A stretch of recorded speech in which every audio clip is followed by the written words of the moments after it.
3 days. That is how long Iran's brand new supreme leader has been in power. And in those 3 days, he has not appeared on camera. He has not given a speech. He has not issued a single public statement. He did not show up to his own succession rally where supporters stood in a crowd holding his photograph because there was nothing else to hold. His name is Mojtaba Khamenei. He is 56 years old. He is the most powerful man in Iran. He commands a country with ballistic missiles pointed at American military bases across the Middle East. He sits at the top of a government that has just closed the Strait of Hormuz and sent oil prices above $120 a barrel. He controls the decision of whether this war escalates or ends. And nobody has seen him. Nobody has heard from him. And according to reporting from the New York Times, the BBC, Reuters, CNN, and Israeli military officials, there is now a confirmed reason for the silence that changes everything about how you should understand this war going forward.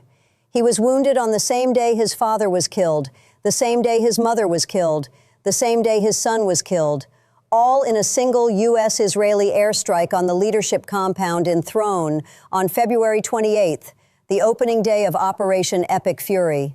He survived. He is sheltering at a secret location with limited communication.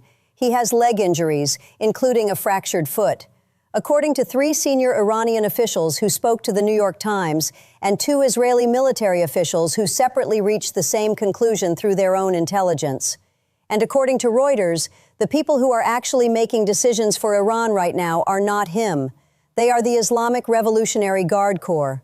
Iran did not just lose a supreme leader. Iran lost a supreme leader, his entire immediate family, and possibly its ability to govern itself through the system it has operated under for 47 years. What replaced all of that is something new, something more dangerous, and something that every analyst and intelligence official I have reviewed in the past 48 hours says is going to make this war harder to end, not easier. Let me show you exactly what happened, what the documents say, and what nobody in mainstream coverage is telling you about the man who now theoretically leads the most dangerous government in the Middle East. Before we go deeper into who Mojtaba Khamenei really is, why his own father opposed him becoming supreme leader, what the IRGC had to threaten in order to force his selection through, and what a wounded, hidden leader with a military organization running the country actually means for you. Make sure you hit the subscribe button and turn on notifications right now. This story is developing faster than almost anything this channel has covered. Within the next 72 hours, this man must either appear in public or the world will begin drawing conclusions about whether Iran even has functioning leadership. Turn on notifications. You will want to be here when that happens. Now, let me show you exactly what the documents say. Quick context. Iran's supreme leader for 37 years, Ayatollah Ali Khamenei, was killed in U.S.-Israeli airstrikes on February 28, 2026. The opening day of Operation Epic Fury, his death triggered what was supposed to be a constitutional process to select a new leader. The 88-member Assembly of Experts, a body of senior clerics, is constitutionally empowered to make that selection. They met on March 8, 2026, at an undisclosed location because their hall in the seminary city of K had been bombed. And in a process that took far longer than expected and generated internal dissent that sources described to Reuters as significant, they announced the selection of Mojtaba Khamenei, the second son of the man who was just killed. Timeline fast version. February 28th, Operation Epic Fury begins. U.S. and Israeli strikes kill Supreme Leader Ali Khamenei at a leadership compound in Thron. In the same strike, his wife, his son, and his mother are also killed. Mojtaba Khamenei, who was reportedly at or near the same compound, survives with injuries to his legs, including a fractured foot. March 1st through 7th, Iranian officials debate the succession. The IRGC pushes hard for Mojtaba. A group of senior ayatollahs object. Sources tell Reuters the guards threatened critics. The announcement, originally planned for Sunday morning, is delayed by hours because of that opposition. March 8th, late Sunday evening, the Assembly of Experts announces Mojtaba Khamenei as the new supreme leader. March 9th, 10th, 11th, 3 consecutive days, no video, no speech, no public appearance. His own succession rally takes place in Thron, and he is not there. Supporters hold up a photograph of him.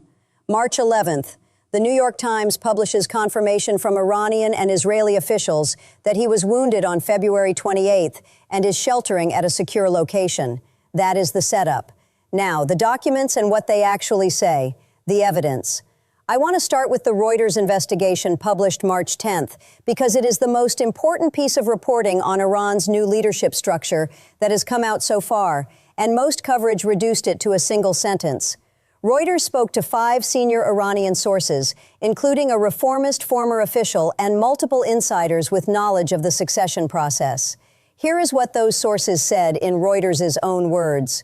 Quote, Iran's Revolutionary Guards forced through the choice of Mojtaba Khamenei as the new supreme leader, seeing him as a more pliant version of his father, who would back their hardline policies, bludgeoning aside the concerns of pragmatists.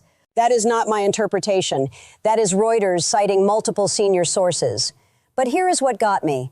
The same piece continues. Quote, the upshot, said the reformist former official, will be a foreign and domestic policy moving in a more radical direction, with the Guards finally having what they sought for years, full control. Read that again. Not a more moderate direction, not a negotiated settlement, more radical, full control. The Islamic Revolutionary Guard Corps, the entity that closed the Strait of Hormuz, that is firing ballistic missiles, that is sharing targeting intelligence with Russia to hit American troops, now has, according to 5 senior Iranian sources, what they sought for years. I went through this 3 times. The pattern is unmistakable. Now, what nobody is covering, the most significant detail in all of this reporting, is not the wound, and it is not even the IRGC control. It is a sentence buried in the Reuters piece that explains everything about what has changed in Iran's power structure. The source tells Reuters that the late Ali Khamenei had one capability that his son does not, and may never have.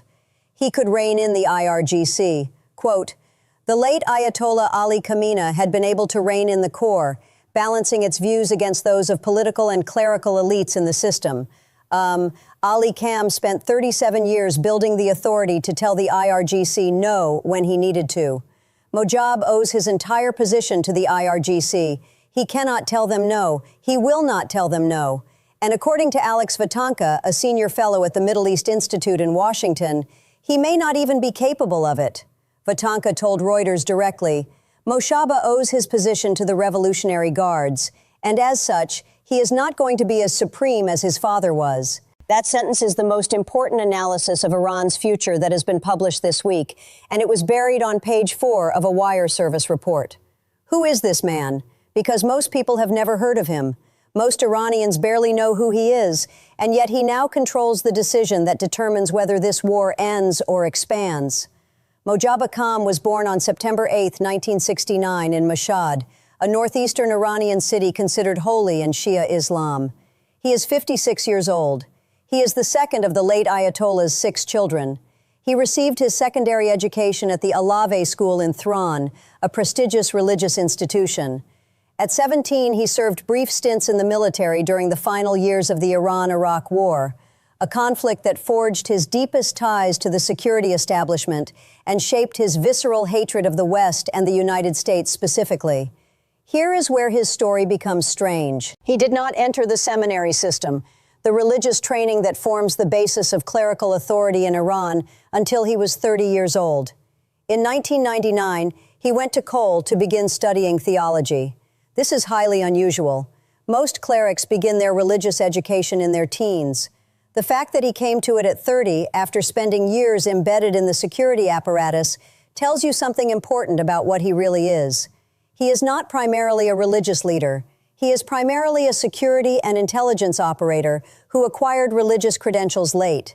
Despite decades in the system, he has never held a formal government position. He has never given a public speech. He has never appeared in an interview. He has never published a statement under his own name. For 30 years, he operated entirely in the shadows of his father's office. But U.S. diplomatic cables published by WikiLeaks and referenced by every major outlet covering this story describe exactly what he was doing in those shadows. The cables describe him as, quote, the power behind the robes and the principal gatekeeper of his father's office. He controlled access to the supreme leader. He coordinated directly with IRGC commanders. He managed sensitive intelligence files. He decided who got to see his father and who did not.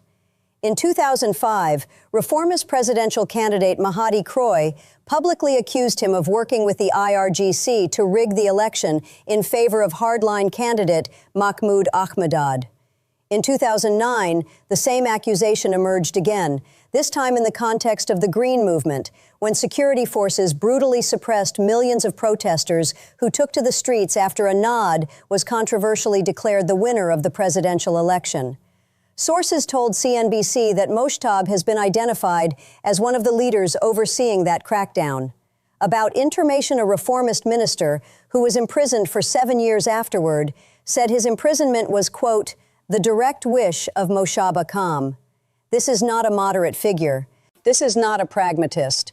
This is a man who spent 3 decades operating behind the scenes of one of the most repressive governments in the world, managing its most sensitive security operations, suppressing its political opposition, and cultivating his own base of power inside the military. Before we go further, I need to address the detail that most anchors mentioned once and moved past. His father opposed him. Not recently, not secretly, on the record.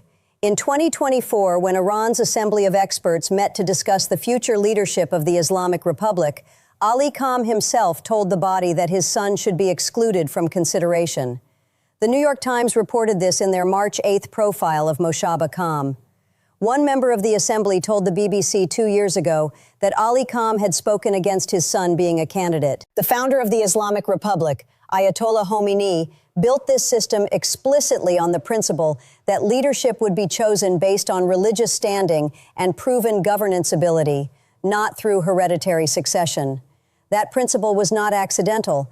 It was a deliberate rejection of monarchy, a direct response to the Shah. It is the philosophical foundation of the Islamic Republic itself. What the IRGC did on March 8th was tear that principle apart in the middle of a war. They forced through a hereditary succession, overriding the objections of senior clerics, threatening members of the assembly, and essentially transforming Iran from a theocratic republic into something closer to a military-backed dynasty. 2 senior Iranian sources told Reuters they feared the Guards' domination of the system would, quote, further transform the Islamic Republic into a military state with only a thin veneer of religious legitimacy. That is not a fringe opinion. That is how people inside the system are describing what just happened. Now let me show you the detail that nobody is covering. Page 1 of Bloomberg's January 2026 investigation, published more than a month before the war began, year-long investigation. Here is what it found. Despite being publicly presented as an image of religious piety and simplicity, Mojtaba Khamenei owns a property empire worth hundreds of millions of dollars. The Bloomberg investigation documented assets totaling over 100 million euros, which is approximately 134 million US. These holdings include luxury homes on the Bishop's Avenue in London, known internationally as Billionaires Row, a villa in Emirates Hills in Dubai, described as the Beverly Hills of Dubai, high-end European hotels in Frankfurt and Mallorca. The assets are not held in his name. They are held through a web of offshore companies, intermediaries, and business associates, according to Bloomberg. Read that again. Iran's new supreme leader, a mid-ranking cleric who lectures Iranians about the corruption and decadence of the West, owns luxury real estate on the most famous, wealthy street in London, a villa in Dubai's equivalent of Beverly Hills, and hotels across Europe, all hidden behind shell companies. This is the man who is now the face of the Islamic Revolution's defiance against American imperialism. Okay, but look, I have to be fair here. The other side has a point. A few of them, actually. First, some analysts argue that Mojtaba Khamenei's IRGC connections, while making him more radical in posture, might also give him a path toward a managed negotiation. The argument is that a leader who truly controls the IRGC could theoretically agree to terms that the military would then respect and enforce in a way that a weaker religious figure might not be able to. There is logic to that. Second, the Iranian government spokesperson Esmail Bah told CNBC directly on Monday that Iran would, quote, unite around Mojtaba Khamenei. Several Iranian officials have emphasized continuity. The public face of the transition has been managed. Third, Mojtaba Khamenei lost his father, his mother, his wife, and his son on February 28th in one airstrike. Former Middle East defense advisor Jasmine Elgal made the point clearly on CNBC. You can imagine that this is not someone who's going to be in any kind of conciliatory mood. That observation cuts both ways. Grief can produce rage, but grief can also produce a desire to protect what is left. Nobody knows which direction a man in that psychological state will go. Iranian Foreign Minister Michael Herzog told CNBC, the election showed, quote, continuity, and the guy will probably be vengeful. Even people who know Iran well are projecting the dominant emotion. Fourth, Trump's own reaction is worth noting. He told Fox News he was, quote, disappointed by this election and added, I don't believe he can live in peace. That statement from the U.S. president contains an implied threat. Whether it accelerates escalation or creates a pressure point for negotiation is genuinely unclear. But here is what even the most optimistic analysts cannot explain away. The clerics who opposed his selection were threatened by the IRGC. The announcement was delayed by hours because of that internal resistance. Less than the unanimous decision the guards had hoped for was achieved. And the man himself has still not appeared. He has not spoken. He has not issued a statement. He is wounded and hiding. Whatever you think about the political path forward, you cannot point to a leader who has been in power for 3 days, has never held public office, never given a speech, was opposed by his own father, was installed by a military organization through intimidation, and has not been seen since his appointment, and call that a stable or predictable leadership situation. Backstory, because this did not come out of nowhere. For more than 20 years, the question of who would succeed Ali Khamenei was Iran's most closely guarded political secret. The late Ayatollah was careful never to name a preference publicly. He understood that doing so would immediately make that person a target both politically and literally. But insiders have told reporters for years that Mojtaba Khamenei was operating as the de facto heir. Even as his father publicly resisted the idea, his access to the highest levels of the security apparatus, his management of his father's office, his coordination with IRGC commanders, all of this built a power base that existed independently of any formal title. When February 28th came and the strikes killed Ali Khamenei, everything happened at once. A succession that had been avoided for 37 years became urgent. A war was already underway. The system needed a leader immediately. And the IRGC, which had spent years cultivating its relationship with Mojtaba, moved with the speed and decisiveness of an organization that had been planning for this moment. The Assembly of Experts was convened at an undisclosed location because Qom had been bombed. Some members could not even be notified in time to attend. The vote was fast, pressured, and according to Reuters, accompanied by explicit threats from the guards toward members who resisted. The Islamic Republic just replaced a supreme leader who, whatever his politics, had decades of religious legitimacy and authority, with a mid-ranking cleric who acquired his credentials at age 30, has never held public office, and owes his entire elevation to the same military organization that is currently running Iran's war.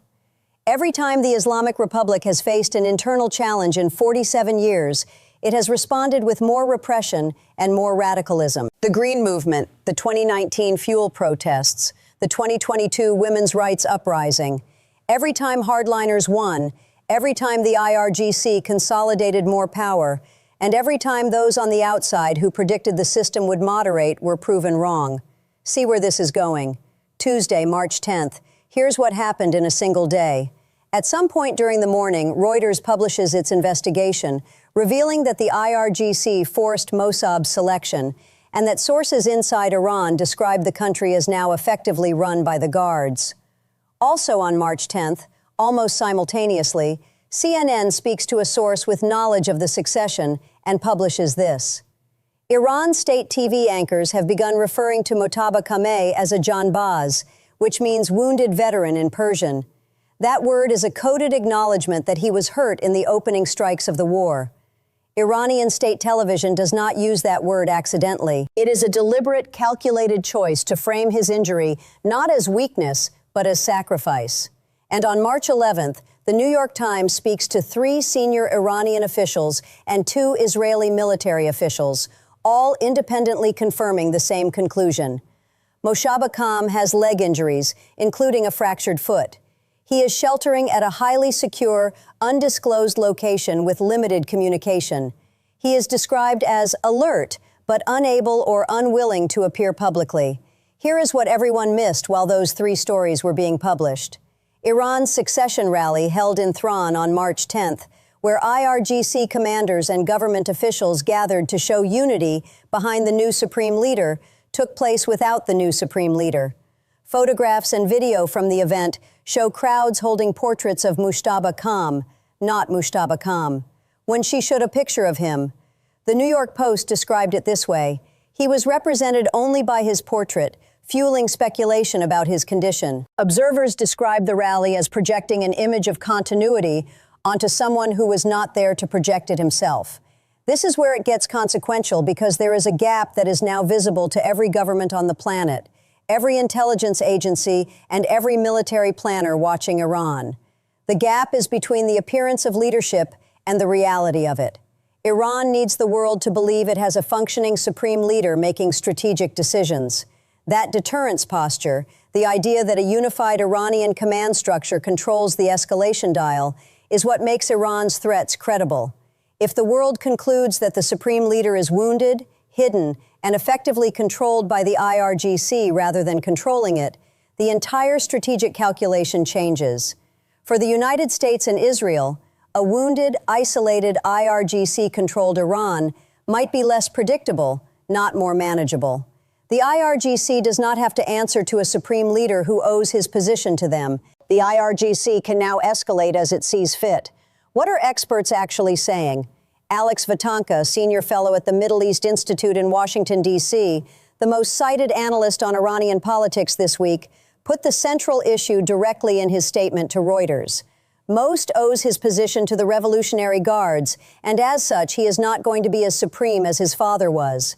Plain English, Iran's supreme leader is not supreme.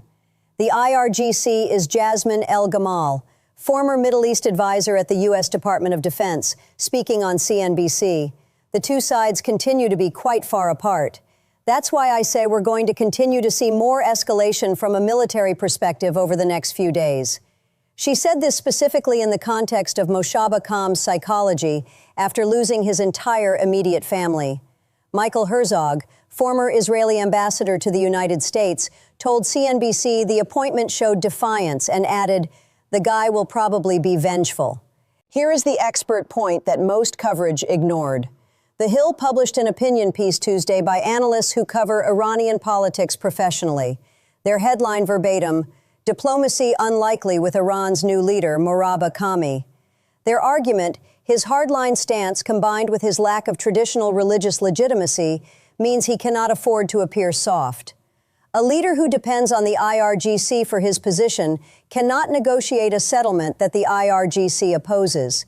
And the IRGC does not want to negotiate former officials who worked Iran policy under Republican and Democratic administrations alike have said versions of the same thing in the past 48 hours. The person who might have had both the authority and the incentive to negotiate a managed end to this conflict no longer exists. He was killed on February 28th.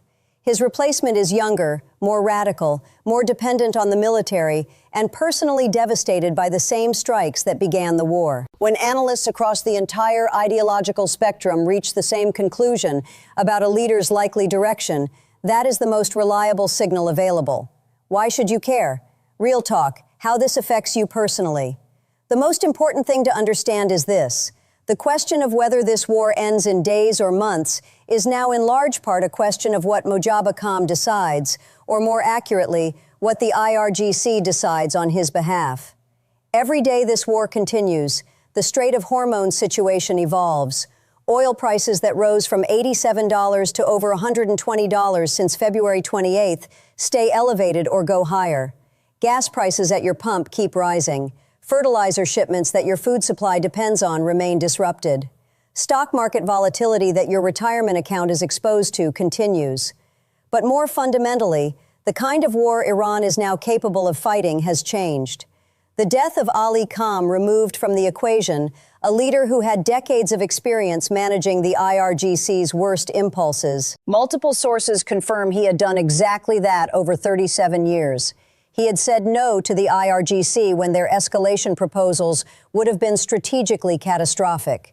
He had balanced their power against political and clerical voices that argued for restraint. That function is now gone. The new supreme leader is described by Reuters sources as more pliant, as someone the IRGC can work through, rather than someone who can check them. The reformist former official who spoke to Reuters said it plainly. The guards finally have what they sought for years, full control. What does full IRGC control of Iran mean for you? It means the entity now running Iran's war is the same entity that chose to close the Strait of Hormuz, the same entity that deployed mines in international shipping lanes, the same entity that, according to CNN reporting, is sharing targeting intelligence with Russia to help hit American troops. The same entity that fired ballistic missiles at Tel Aviv. That entity now has a supreme leader who owes them his position and cannot tell them no. The path to this war ending runs through Mojtaba Khamenei, a man who is wounded in hiding, has never held public office, never given a speech, was opposed by his own father, was installed under threat, and whose entire family was killed on the first day of the conflict. That is not a recipe for a swift negotiated end. Every analyst who has studied this system professionally is telling you the same thing.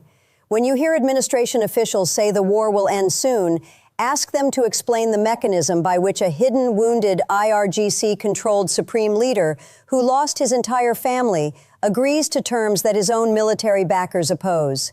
How has the world responded? Trump told Fox News he was disappointed and does not believe the new supreme leader can live in peace. He did not elaborate. Israel's defense minister was more direct. He said last week, before Mojtaba was even selected, that whoever was chosen as Ali Khamenei's successor would be, quote, an unequivocal target for elimination. That statement now has a named target. Israel's military has confirmed it has intelligence, suggesting Mojtaba was wounded on February 28th. Two Israeli military officials spoke to the New York Times specifically to confirm this. Israel's intelligence was tracking him even before his selection. The White House has largely avoided making Mojtaba Khamenei personally the center of its public messaging. The statements from the administration have focused on the war's military progress, not on Iran's new leadership structure. North Korea issued a statement declaring it, quote, respects Iran's selection of Mojtaba Khamenei as supreme leader. According to Al Jazeera, Pyongyang simultaneously condemned the United States and Israel for their, quote, war of aggression.